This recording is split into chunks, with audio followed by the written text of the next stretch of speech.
Hello बच्चों, कैसे हो? मैं हूँ आपकी मैम वंदना मैम।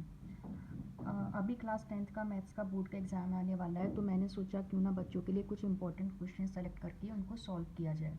तो यहाँ मैंने कुछ आप लोगों के लिए MCQs निकाले हैं जो कि थोड़े इंपॉर्टेंट हैं, एग्ज़ाम में आने की पॉसिबिलिटीज़ हैं। तो मैं बारी बारी से इनको सॉल्व करके आपको कराती हूँ, ठीक है। पहले आप ये क्वेश्चन पेपर देख लीजिए, इसमें 20 MCQs हैं। ओके बच्चों, तो आप इनका स्क्रीनशॉट ले सकते हैं। ये क्लास 10th स्टैंडर्ड के क्वेश्चंस हैं जो कि बहुत ही इम्पोर्टेंट हैं।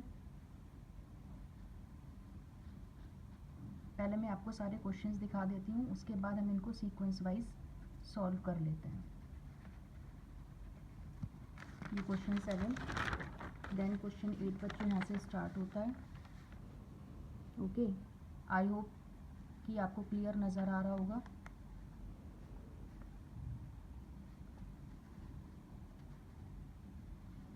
मैंने इनमें MCQs में 4 ऑप्शंस भी दिए हैं। अगर आप खुद सॉल्व करके इनको करना चाहते हैं तो बहुत बढ़िया।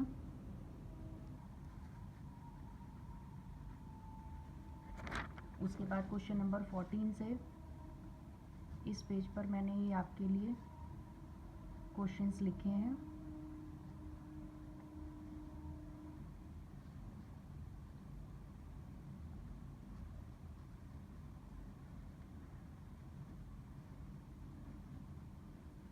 ओके, तो ये 20 क्वेश्चंस हैं बच्चों। चलिए इनको सीक्वेंस वाइज सॉल्व करते हैं। तो जैसे कि फर्स्ट क्वेश्चन है, any one of the numbers a+2 and a+4 is a multiple of option number A 2, option number B 3, option number C 5 and option number D 7। तो सबसे पहले तो हमें इस क्वेश्चन को करने के लिए इस क्वेश्चन का मतलब समझना होगा। ये क्वेश्चन क्या कह रहा है? Any one of the numbers a+2 and a+4 is a multiple of what number.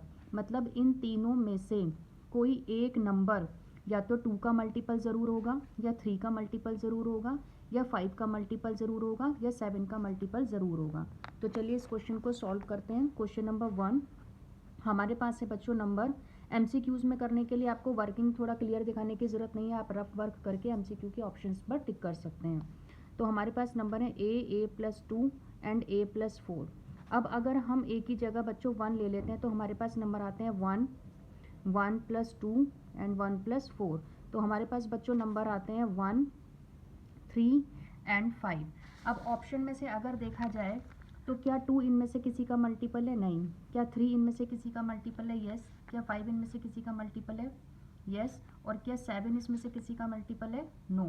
तो इसका मतलब यहाँ पर जो पॉसिबिलिटीज़ हुई नंबर्स की वो ही 3 एंड 5।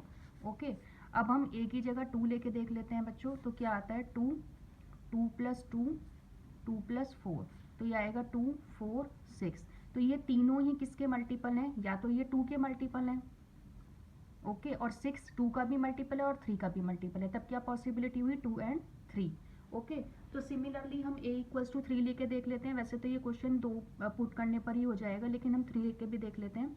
अगर हम 3 लेते हैं तो क्या आएगा? 3, उसके बाद आएगा 3+2, देन 3+4। तो बच्चों आएगा 3, 5 एंड 7। तो अब पॉसिबिलिटीज़ क्या है? या तो ये 3 के मल्टीपल हैं, ओके, या फिर ये किसके मल्टीपल हैं? 5 के मल्टीपल हैं, या ये 7 के मल्टीपल हैं। तो तीनों में ही कॉमन कौन है बच्चों? 3, 5, 2, 3 एंड 3, 5, 7। यानी कि तीनों में जो कॉमन है वो है 3। तो इसका आंसर होगा B, option B, 3 answer. Okay, चलिए क्वेश्चन नंबर 2 स्टार्ट करते हैं। क्वेश्चन नंबर 2 में बच्चों इसने बोला है, if the sum of two numbers is 1, 2, 1, 5 and their HCF is 81, then the possible number of pairs of such number is 2, 3, 4 and 5। मतलब दो नंबर्स का सम अगर 1 to 5 है और उन दोनों नंबर का HCF 81 है, तो वो कौन कौन से पेयर हैं और कितने पेयर्स हैं जो पॉसिबल हो सकते हैं। देखिए मैं आपको करके दिखाती हूँ। हमने माना कि दो नंबर का सम 1 to 5 है। Sum of two numbers is equals to 1, 2, 1, 5 और HCF उसका है कितना? 81। तो क्या नंबर ये नहीं होना चाहिए 81x + 81y equals to 1215। Clear, क्योंकि दोनों का HCF तो 81 है, यानी कि दोनों नंबर के में कॉमन फैक्टर 81 है और उनका सम 125 है। तो यहाँ से हम x प्लस वाई की वैल्यू निकाल लेंगे 1215 अपॉन 81। तो यहाँ से बच्चों x प्लस वाई आएगा 15, यानी कि अब दो नंबर HCF हटा के उनका सम 15 आ रहा है और इनमें अब कोई HCF है नहीं, क्योंकि HCF तो 81 था, यानी कि इन दोनों में अब कोई कॉमन फैक्टर नहीं है। तो दीज आर को प्राइम्स। तो पेयर क्या क्या पॉसिबल है, ऐसे दो नंबर जिनका सम 15 आए लेकिन वो दोनों नंबर ही को प्राइम हो।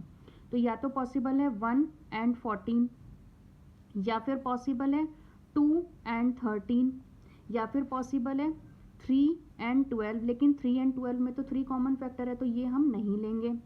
उसके बाद पॉसिबल है 4 and 11, एंड उसके बाद पॉसिबल है 7 and 8, क्योंकि 1 + 14 15 आता है, 2 + 13 15 आता है, 4 + 11 15 आता है और 7 and 8 15 आता है। उसके बाद और कोई भी पेयर नहीं होंगे। तो ये कितने पेयर हुए, 1 2 3 4। तो ऑप्शन 4 कहाँ है, ऑप्शन नंबर सी। तो इसका आंसर क्या हुआ बच्चों, ऑप्शन नंबर सी। क्लियर है? ओके, चलिए क्वेश्चन नंबर 3 पर पहुंचते हैं।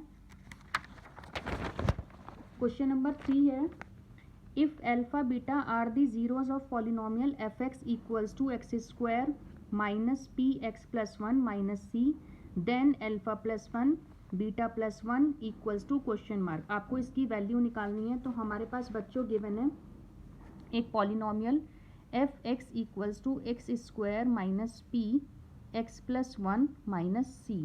ओके, तो सबसे पहले हम क्या करते हैं, यहाँ से हम ए बी सी की वैल्यू निकाल लेते हैं इसकी कंपैरिजन करके। अगर हम ax² plus B X plus C से इसकी कंपैरिजन करेंगे तो a की वैल्यू आएगी निकल के b बच्चों। और क्या हम इसको और सिंप्लीफाई कर सकते हैं, यस, अभी हम इसको और सिंप्लीफाई करेंगे, ये हो जाएगा हमारा -p माइनस सी। तो अगर हम इसकी कंपैरिजन करें बच्चों तो a की वैल्यू आएगी 1 और b की वैल्यू हमारी आएगी -p और c की वैल्यू हमारी आएगी -p माइनस सी। ठीक है, अब हमें वैल्यू किसकी निकालनी है, हमें वैल्यू निकालनी है alpha plus 1 dot beta plus 1, इसकी हमें वैल्यू निकालनी है। तो हम सबसे पहले इसको मल्टीप्लिकेशन कर लेंगे, alpha beta plus alpha plus beta plus 1। अब देखा जाए अल्फा बीटा क्या होता है, अल्फा प्लस बीटा होता है हमेशा -b अपॉन ए और अल्फा बीटा होता है c upon A. I hope कि ये चीज़ आपको पता होंगी। तो अल्फा बीटा हमारा होता है c अपॉन ए और अल्फा प्लस बीटा क्या होता है हमारा -b अपॉन ए प्लस 1। तो यहाँ c की वैल्यू कितनी है, यहाँ c की वैल्यू है -p माइनस सी अपॉन ए और माइनस यहाँ b की वैल्यू कितनी है बच्चों, -p और a की वैल्यू कितनी है बच्चों 1, और यहाँ भी हम a की जगह क्या रखेंगे 1 प्लस 1। ठीक है, अब हम क्या करेंगे, हमें ऑप्शन बताना है कि इसकी वैल्यू क्या आएगी। तो हम 1 LCM ले लेंगे, यहाँ पे बचा -p माइनस सी माइनस माइनस यहाँ हो जाएगा +p प्लस 1, -p से +b कैंसिल हो गया तो ये आ गया 1 माइनस सी। अब 1 माइनस सी ऑप्शन नंबर कौन सा है, आप देख के बताइए मुझे। Yes, correct, option number B. तो इसका आंसर हो गया option number B. It's a question number 3। Clear है बच्चों ये आपको? ओके, चलिए अब क्वेश्चन नंबर 4 पर चलते हैं। क्वेश्चन नंबर 4 है,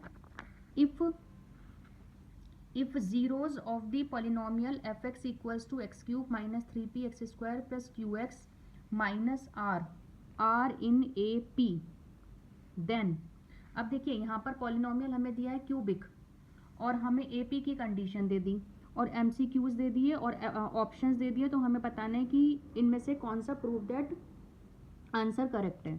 ओके, हमारे पास गिवन है एक पॉलिनोमियल fx जो है बच्चों x³ minus 3px² plus qx minus r। अब उसने बोला है कि इसके जो जीरोज हैं, मतलब इसके जो रूट्स हैं वो AP में हैं। अब क्यूबिक पॉलिनोमियल के कितने रूट्स होते हैं, 3।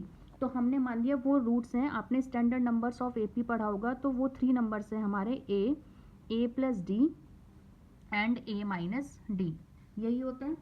ओके, हमारे 3 नंबर्स हैं a प्लस d और a माइनस डी। अब इन तीनों का जो सम होगा वो होगा A minus D plus A plus D equals to कितना होगा, minus B upon A. Okay, और यहाँ से अगर हम b अपॉन ए की वैल्यू देखें, a की वैल्यू तो होगी 1 और b की वैल्यू होगी यहाँ पर माइनस 3p। ओके, इसे हम थोड़ा सा और सिंप्लीफाई कर लेंगे तो यहाँ d से d कैंसिल हो जाएगा, a प्लस ए कितना हो जाएगा बच्चों 3a, और यहाँ हो जाएगा माइनस माइनस प्लस, ये हो जाएगा हमारा 3p। ओके, यहाँ 3 से 3 कैंसिल हो जाएगा तो a इक्वल्स टू आ गया p। अब क्योंकि ये तीनों ही इस पॉलिनोमियल के ज़ीरोज़ हैं, देन a भी तो इस पॉलिनोमियल का ज़ीरो है, तो since a is a zero of fx, तो क्या fa ज़ीरो नहीं होना चाहिए? क्योंकि अगर कोई नंबर किसी पॉलिनोमियल का रूट होता है या ज़ीरो होता है तो उसकी वैल्यू ज़ीरो होती है। तो हम क्या करेंगे, इस पॉलिनोमियल में x की जगह a पुट कर देंगे, मतलब a cube minus 3p a square plus q into A minus R equals to 0। और a की वैल्यू अभी हमने क्या निकाली है, p, तो इस क्वेश्चन में हम a की जगह p पुट कर देंगे, p cube minus 3p, a की प्लेस पर हम p रखेंगे plus p q into P minus R equals to 0। तो यह जाएगा हमारा बच्चों p cube minus 3p cube plus Q P minus R equals to 0। तो यह आ जाएगा हमारा minus 2p cube plus Q P minus R equals to 0। तो हमारा बच्चों आ जाएगा Q P minus R equals to 2p cube. ये हमारा आ गया प्रूव दैट। ओके, अब देखते हैं कौन सा ऑप्शन करेक्ट है। इसमें से अगर आप ध्यान से देखेंगे तो देखिए ए ऑप्शन करेक्ट है, 2p cube equals to P Q minus R, 2p cube equals to P Q minus R. तो इसका आंसर हुआ option number A. I hope कि ये क्वेश्चन आपको क्लियर होगा। चलिए नेक्स्ट क्वेश्चन पर बढ़ते हैं, क्वेश्चन नंबर 5। क्वेश्चन नंबर 5 में है बच्चों, the pair of linear equations 3x plus 5y equals to 3 and 6x plus ky equals to 8 do not have a solution if k equals to what number. मतलब हमारे पास दो equations given है। Okay, question number 5 में हमारे पास दो equations given है।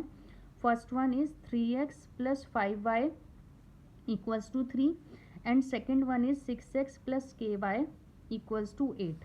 आपको बहुत अच्छे से पता होगा कि हम पहले इक्वेशंस को रीराइट कर लेते हैं। 3x plus 5y minus 3 equals to 0, 6x plus ky minus 8 equals to 0। तो अगर मैं इसकी comparison a1x plus b1y plus c1 से करूं और इसकी comparison a2x plus b2y plus c20 से करूं, तो a1 की वैल्यू क्या आएगी बच्चों निकल के 3, ओके, b1 की वैल्यू क्या आएगी 5 और c1 की वैल्यू क्या आएगी -3। ऐसे ही सेकंड इक्वेशन से a2 की वैल्यू आएगी 6, b2 की वैल्यू आएगी k और c2 की वैल्यू आएगी -8। अब क्वेश्चन ने बोला है, अगर हम ध्यान से पढ़ेंगे, do not have a solution. Do not have a solution का मतलब है कि हमारे पास एक कंडीशन है कि जब कोई सॉल्यूशन नहीं होता तो कंडीशन होती है a1 upon a2 equals to b1 upon b2 equals to c1 upon c2। Okay, तो हम यहाँ पे वैल्यू पुट करेंगे a1 upon a2 3 upon 6, b1 upon b2 5 upon k and c1 upon c2 -3 upon -8। तो अब हम इन दोनों से इक्वल रख के k की वैल्यू सॉल्व कर लेंगे। 3 2 6, तो k की वैल्यू कितनी आ गई है आपकी, k की वैल्यू बताइए कितनी आई है आपकी 10। ओके, और जब k की वैल्यू 10 आ गई तो इसका मतलब आपका ऑप्शन नंबर हो गया है बी। क्वेश्चन नंबर 5 का option number B is correct. Okay, चलिए क्वेश्चन नंबर 6 की तरफ चलते हैं। क्वेश्चन नंबर 6 है, इफ एक्स स्क्वायर प्लस के 4x plus K minus 1 plus 2 equals to 0 has equal roots then K equals to. Yes, मैं जानती हूँ कि ये क्वेश्चन आप खुद से कर लेंगे, लेकिन जिन बच्चों को नहीं आ रहा है मैं उनकी हेल्प के लिए क्वेश्चन सॉल्व कर देती हूँ। मेरे पास एक इक्वेशन है ये, और इसने बोला है कि इसके इक्वल रूट्स हैं। ओके, सबसे पहले मैं इसे प्रॉपर तरीके से खोल लूँगी। तो ये आएगा X square plus 4kx plus K square minus K plus 2 equals to 0। Clear है? ओके, तो अब इसमें अगर मैं कंपैरिजन करूं बच्चों ax square plus B X plus C equals to 0 से, तो a की वैल्यू यहाँ होगी 1, b की वैल्यू यहाँ से होगी 4k और सी की वैल्यू होगी ये पूरी, मतलब के square minus K plus 2। Okay, अब मुझे के की वैल्यू निकालनी है। अब मेरे पास इक्वल रूट्स हैं, तो इक्वल रूट्स की कंडीशन क्या होती है कि डिस्क्रिमिनेंट जीरो होता है। डिस्क्रिमिनेंट जीरो मतलब बी स्क्वायर माइनस 4ac आपका जीरो होता है। तो ये कंडीशन हम अप्लाई कर देंगे और साथ में ए बी सी की वैल्यू इसमें पुट कर देंगे। तो बी की वैल्यू है हमारे पास, बी की वैल्यू क्या है हमारे पास 4k, दैट मीन्स 4k का स्क्वायर